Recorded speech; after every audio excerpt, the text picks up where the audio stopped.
اعوذ باللہ من الشیطان الرجیم بسم اللہ الرحمن الرحیم۔ السلام علیکم ورحمۃ اللہ وبرکاتہ۔ ایک بوڑھے باپ کو اس کی اولاد روز یہی تانا دیتی تھی، آپ نے ہمارے لیے کیا بنایا ہے؟ باپ خاموشی سے سنتا، دل پر پتھر رکھتا اور کچھ نہ کہتا۔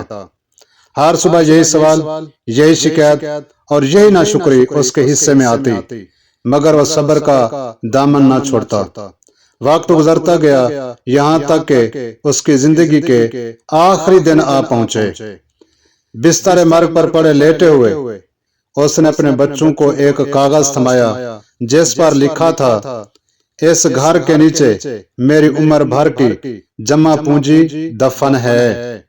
ایک بڑا خزانہ ہے، میرے بعد اسے نکال لینا۔ یہ پڑھتے ہی بچوں کی خوشی کی انتہا نہ رہی۔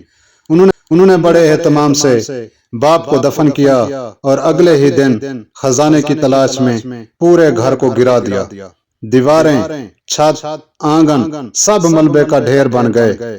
گھنٹوں کی کھدائی کے بعد انہیں ایک چھوٹا سا صندوق ملا۔ بے چینی سے اسے کھولا تو اندر سے صرف ایک پرچی تھی جس پر لکھا تھا، اگر تم واقعی اتنی ہی قابل ہو تو پہلے اس گھر کو دوبارہ بنا کر دکھاؤ جسے میں نے اپنی جوانی، محنت، پسینے اور قربانی سے تعمیر کیا تھا۔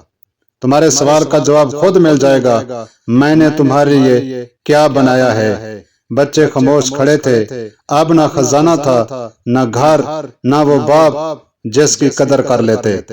حقیقت یہ ہے کہ آج بہت سے نوجوان یہ سوال تو کر لیتے ہیں، والدین نے ہمارے لیے کیا چھوڑا ہے، مگر یہ نہیں سوچتے کہ والدین نے اپنی خواہشیں، اپنی جوانی، اپنی نیندیں اور اپنی زندگی کے بہترین سال ان کی خاطر قربان کر دیے۔